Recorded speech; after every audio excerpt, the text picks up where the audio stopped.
3 weeks ago, I was at the Toronto venue Seascape to see Dammit Goldie, our guest on the air that week.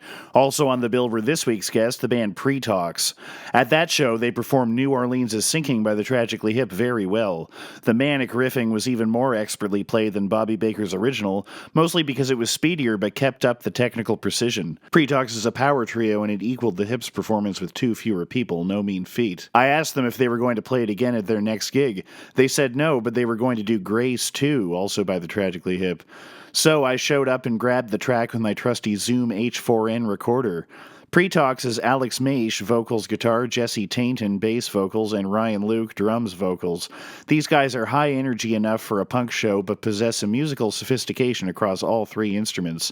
Jesse plays a 5-string fretless bass and hails from York University's jazz program. Here's Alex Maish to introduce their version of Grace 2, recorded live Thursday, May 25th at the Smith House in Toronto, which is the new, darker renovation of what used to be O'Grady's at College in Beverly near U of T. Over to you, Alex. Thanks, Ian. Ryan, our drummer, and I started playing music together way back when we went to school in Brantford.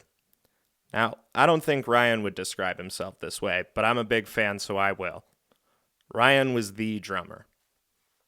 He filled an important role in our scene, and it's an important role in any local music ecosystem musicians in the audience may be familiar with. He was the drummer who played in 30 bands so that 30 bands could have a drummer. He was a good guy, he had chops. But most importantly, he had a garage, and in that garage, he had a drum kit. So he would have new people come in to jam all the time. You got to play with all different sorts of people and just sort of explore what everybody was into. But sometimes it was hard finding something you could all do. We were all young musicians, and finding a song that 5 different people all knew well enough to fake their way through was something of a challenge. Everybody knew different Floyd songs. Zeppelin would tend to fall apart after a few beers. Nirvana got us noise complaints. But everybody knew the Hip. I'm not here to tell the Tragically Hip story. I'm not a historian. I'm not particularly well informed. I am but an admirer, as so many listeners surely are. It seemed like the Tragically Hip were everywhere growing up. You couldn't turn on a radio in the 90s without hearing something from these guys. They were sometimes bluesy anthems seemingly about chicken.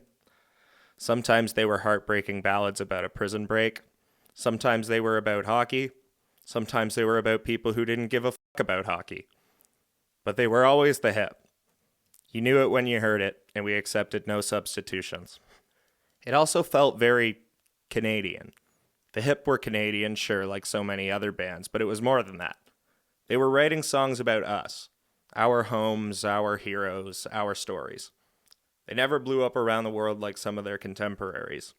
But damn, we did love us some Hip. The Arkells have a song called Kiss Cam that starts, "This campfire couldn't last forever. The Hip have only wrote so many songs." I always loved that line. Whether in a campfire circle or in that old garage in Brantford, anytime the guitar came around to you, you could always pull out a Hip tune and count on someone singing along. Part of what makes the Hip so much fun to play is that bluesy element they bring to nearly all of their music. They lend themselves well to the jam, to just really hitting the groove and exploring within the song. The structure doesn't need to be strict. You can communicate the changes live as you go. I feel like this is true for so much of the Hips material. Grace 2 might not be what most would think of as bluesy, but it has that same loose structure where we have guideposts we need to hit along the way, but we get to form our own roots there. It starts with this cool drum part, and then Jess comes in with this gorgeous bass line. It swells and builds as the vocals come in, and then it releases in a burst into the riff, and it feels real good. I suppose that's why we keep coming back to it. When we first started playing it, we kept it pretty faithful to the original, maybe a touch more distortion. But over time, we've definitely allowed ourselves to really explore those detours, see what we can do within the space while still sticking the landing and having it be the same song. It has a cool, airy quality to it that really lets me have fun with delays and reverbs and modulation stuff, what Ryan affectionately refers to as the swirlscape. We get to jam as 3 friends on a cool groove that lets us improvise and ride the vibe we're feeling that night. Sometimes it's better, sometimes it's worse, but I think Gord would dig it. We put out an album, it's called It's Not Cute Anymore, and it's available wherever you get your music. We'll be in Toronto June 30th at the Bovine Sex Club, and follow us for more in the future. Thanks so much for listening. We're called Pretox. Here's our cover of Grace 2, Pretox.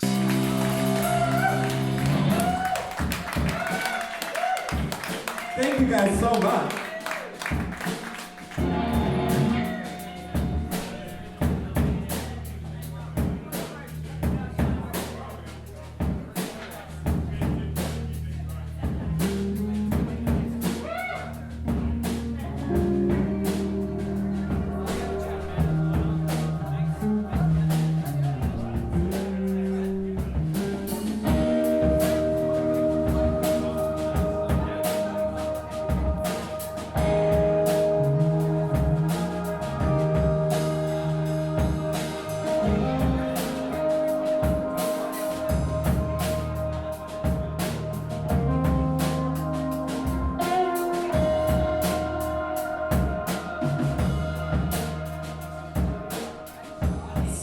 I'm fabulously